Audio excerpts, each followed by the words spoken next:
réserve ça quand vous aurez le temps, vous pouvez toujours nous expliquer. Sinon que selon mes recherches, je trouve que le mot Agai n'est pas tellement bien connu. Mais dans la langue hébreuse, Agai signifie flight, signifie vol, comme le vol d'avion. Donc fugitif. Donc le mot Sinaï, c'est ce que je voulais avoir un peu de précision. Bon, en dehors de ceci, je pense que Paul l'a bien dit, comme vous venez de le dire, qu'il y a deux alliances ici. Il y a l'alliance pour Isaac et puis l'alliance pour Ishmaël. Les deux alliances sont moins débattables. Sinon, nous savons que l'alliance d'Isaac, c'est celle qui nous a donné Jésus-Christ. Elle est vraiment spirituelle. Et c'est ici que beaucoup de chrétiens font d'erreurs. Beaucoup de chrétiens se disent que nous sommes bénis à travers Isaac. Isaac était le bien béni d'Abraham, d'où toute la richesse nous appartient. Ici, on parle de richesse matérielle parce que c'est Isaac qui a reçu presque toute la richesse matérielle. Contrairement à ce que Paul nous signale ici, que cette alliance est une alliance spirituelle qui est l'alliance de Jésus-Christ, dont nous serons sauvés. Nous sommes riches spirituellement à travers Jésus-Christ et c'est ce que nous devons nous attendre. Voilà pourquoi Jésus-Christ est arrivé sur cette terre. Il n'a pas eu de maison, il n'a pas eu d'habits, il n'a pas eu une classe. Nous verrons cela aussi à travers tous les apôtres. Il n'y avait aucun apôtre qui était riche, sinon que même l'apôtre Paul qui était docteur, à la fin, on se retrouve qu'il était évangéliste et puis il n'a même pas eu encore le temps de rester dans sa famille pour s'organiser. On a vu ça aussi chez Saint-Luc. Saint-Luc est un médecin, journaliste bien réputé dans la comté. Il est arrivé à se convertir en Christ et il a perdu toute la richesse matérielle qu'il avait. Mais, contrairement quand nous venons du côté d'Ishmaël, qui est aussi une alliance de bénédiction, puisque lui aussi était béni de la part de son père. Et si nous lisons bien la Bible dès sa naissance, nous verrons que d'ailleurs, Abraham aimait Ismaël plus même que Isaac. Il ne s'attendait même pas qu'un jour il y aura un fils, si bien qu'ils avaient une promesse. Ces derniers s'attendaient à ce que le songe ou bien la révélation de l'Éternel arrive à s'accomplir. Mais Sarah, qui était impatiente, a forcé l'homme de prendre Agar comme femme pour faire un enfant. Et c'est là que Abraham, sachant qu'un jour l'Éternel me donnera un enfant, tu dois être patiente, mais il n'a pas été patiente. Mais malgré cela, Ismaël est arrivé et Ismaël était bien béni aussi. On ne lui a pas laissé partir à main vide. Nous reconnaissons cette alliance comment? Ismaël est le fils le plus béni contrairement à ce que nous chrétiens nous croyons. Matériellement, c'est Ismaël qui a été béni, puisque Isaac, après sa mort, il avait tout perdu. Ses enfants n'ont rien gagné. Mais par contre, Ismaël, là où il est allé, il est devenu trop riche. Toute cette contrée des Amorites, des Chichites, tout ça, c'est ses enfants. Nous découvrons aussi aujourd'hui que les Arabes ils sont mieux bénis que les chrétiens. Nous découvrons aussi que les gens qui partent dans l'église des musulmans, c'est là. Soulevons ceci à partir, même pas d'Isaac, à partir de Jacob seulement. Oh, Jacob n'était même pas béni contrairement à ce que nous croyons. Jacob était esclave chez son beau-père. Et avant l'entrée en Égypte, c'est grâce à son fils Joseph qu'il était même béni, sans quoi en réalité ils étaient des pauvres. Donc nous devons ce que le Saint Paul a dit est très clair qu'il y a deux alliances. L'alliance des chrétiens, c'est l'alliance de bénédiction à travers Christ qui est une pauvreté matérielle mais une richesse spirituelle. L'alliance d'Ismaël, c'est là où il y a l'argent. Si tu veux de l'argent, il faut joindre Ismaël. Il ne faut même pas venir du côté Isaac. Isaac avait tout perdu. En dehors de ceci, rappelons-nous, Abraham était riche, bien sûr, mais il n'avait aucun village. Il n'avait aucune maison. Abraham n'avait que des puits par alliance avec, je pense, le roi de Salem. Il avait signé l'alliance avec les 7 puits. En dehors de ces puits, Abraham n'avait totalement rien. On comptait sa richesse à partir des bêtes seulement. C'est tout ce que je peux dire. Et comment je peux encore confirmer en dernière minute que la valeur d'Ismaël s'est fait voir là où on a enterré Sarah, qui est à Hébron. C'est là qu'on a aussi enterré Abraham. C'est là qu'on a aussi enterré Isaac. Mais qui contrôle ces contrées-là, qui est en Palestine? C'est toujours l'islam. Jusqu'à aujourd'hui, Ismaël, c'est lui qui avait mieux enterré son père, Abraham. Ah, donc c'est ça ma contribution, à part avant qu'on arrive à certains sujets qui peuvent aussi nous partager. Mais quand on parle de mont Sinaï, je voudrais un peu faire aussi attention à ceci. Le mont Sinaï, c'est seulement l'une des montagnes. Il faut grouper toutes ces montagnes-là comme les montagnes d'Aran. Ce comté-là contient beaucoup de montagnes. Toutes ces montagnes-là, c'est une collection de milliers où Abraham vivait. C'est parce qu'à cette époque-là que la Bible était écrite, les gens trouvaient des distances très longues. On se déplaçait par des chameaux. Mais aujourd'hui, pour vous dire là, mes frères, c'est même 25, ils n'ont même pas 12 heures du temps pour parcourir tout ce terrain que Abraham circulait. Tous ces montagnes de Sinaï, là où Hébron et autres, tout ça, c'est la même place. Sur Sinaï, c'est difficile que je puisse croire que c'est une alliance avec Agar, parce que le mont Sinaï, il y a eu trop de choses qui sont passées là-bas. Nous voyons les Moïse avec Sinaï. Nous voyons le prophète Élie, il était enlevé où? Au mont Sinaï. Nous voyons encore Ram, où est-ce qu'il il a voulu sacrifier Isaac. C'est encore sur la même montagne d'Aran qui est toujours à côté de Sinaï. Donc c'est un groupe de montagnes qu'on appelle la montagne de Dieu. Je ne sais pas pourquoi. Si on doit appeler Agar, c'est lui qui est l'alliance de Sinaï. Donc Agar devient Dieu. Je doute fortement pour ceci. On appelle Sinaï montagne de Dieu. Élie s'est rencontré avec l'Éternel à la montagne de Dieu. Ou c'est toujours sur Sinaï. Donc je vous remets l'antenne. Merci. Ok. En tout cas, j'espère que tu es là. Je vois les frères. Donnez-moi quelques minutes. Bon, c'est-à-dire que quand Dieu parle de Sinaï, il y a toujours, c'est ça que j'ai toujours dit, il y a toujours une pensée prophétique cachée derrière l'écriture.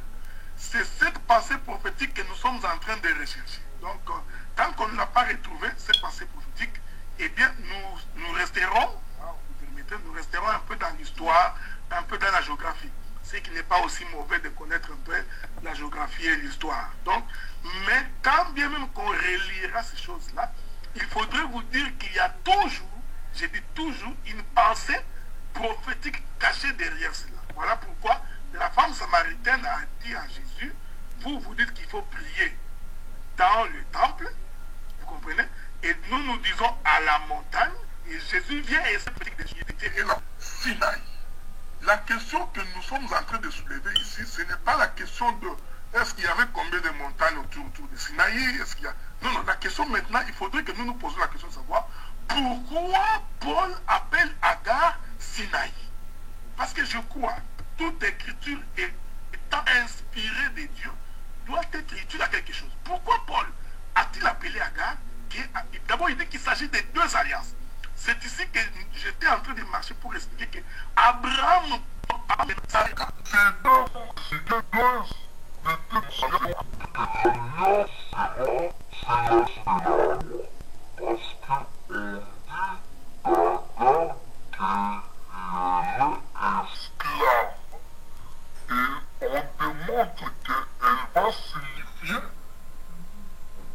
montagne de Sinaï. Or, vous aurez très vite remarqué qu'en fait, c'est sur la montagne de Sinaï que l'Éternel Dieu donne l'alliance aux enfants d'Israël. Il fait alliance avec eux. Et nous sommes en train de marcher, parce qu'on va pouvoir revenir. Probablement qu'on reviendra sur la bénédiction. Hein. On avait promis de faire une émission sur la bénédiction. C'est quoi véritablement la bénédiction? Parce qu'il y a beaucoup de gens qui croient que la bénédiction, c'est avoir des biens matériels, tout ça, ce qui n'est pas vrai. Et je précise en passant que pour Agar, des prophètes, Agar veut signifier, il veut signifier les musulmans, les arabes, toute la contrée là. Ce qui n'est pas aussi faux. Mais quand vous dites que c'est toute la ligne, c'est là où nous disons non, il faut faire attention, parce qu'il y a des portions des Écritures concernant Ismaël qui expriment la pensée de notre Seigneur Jésus-Christ. C'est là où je suis en train de marcher maintenant pour démontrer que Agar, ce n'est pas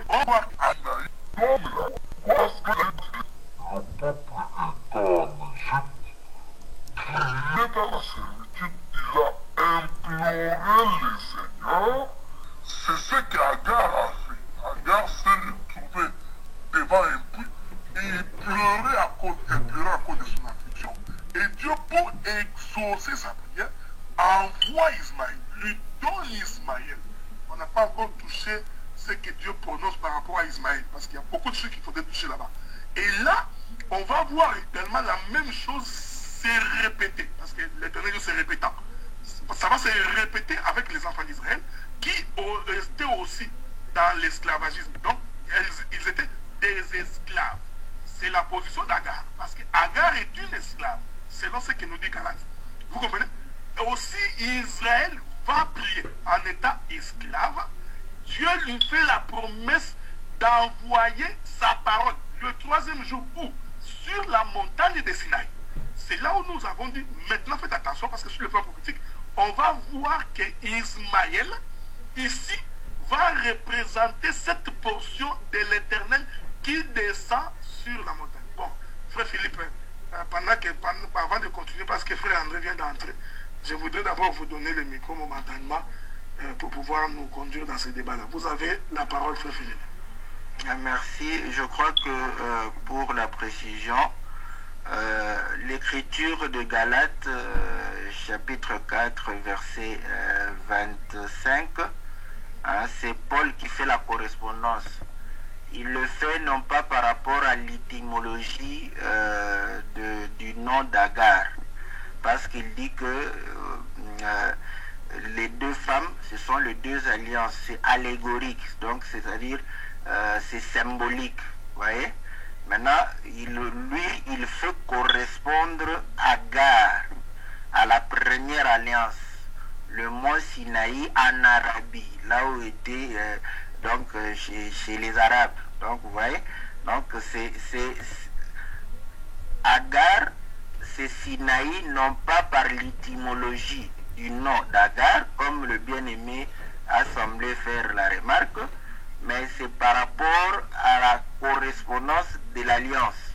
Donc c'est Paul qui l'a dit, et si nous disons Amen aux Écritures. Merci beaucoup. Je crois que pour l'instant, si nous pouvons résumer toute sa pensée, c'est que Ismaël se retrouve impliqué dans le mont Sinaï par sa mère Agar. Donc, parce que Agar est lié au mont Sinaï sur le plan prophétique, ni étymologiquement, ni d'ailleurs, bon, on peut le dire comme elle est de cette contrée-là, peut-être que, donc, comme elle était venue de l'Égypte. Donc, vous comprenez que c'est par Sinaï où la loi a été donnée, donc c'est ce pont-là que le bien-aimé fait. C'est-à-dire que si Ismaël, dans Galates chapitre 4, avec Paul, donc représente soit la loi, soit les Israélites, parce que si on continue, vous verrez que c'est par là où il va pour pouvoir parler de Christ. Donc c'était ça un peu, si on peut résumer, l'idée maîtresse. Donc voilà, nous lui redonnons la parole s'il peut continuer dans d'autres aspects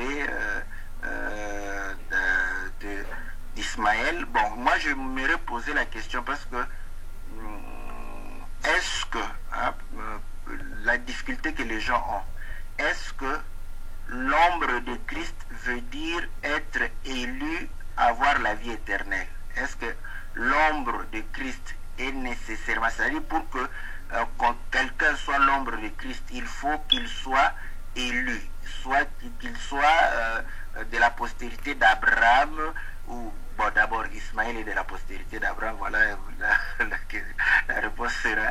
Donc mon problème est que est-ce qu'il doit avoir la vie éternelle pour que nous puissions reconnaître qu'il est l'ombre de Christ? S'il n'est pas sauvé, est-ce qu'il ne peut pas être ombre de Christ? C'est aussi ça, parce que comme on se dit que est-ce qu'Ismaël va se retrouver avec nous dans le royaume, dans la vie éternelle? Si la réponse est non, alors pourquoi il peut représenter, peut être l'ombre de Christ? Voilà, si le bien-aimé peut répondre aussi à cette question, parce que c'est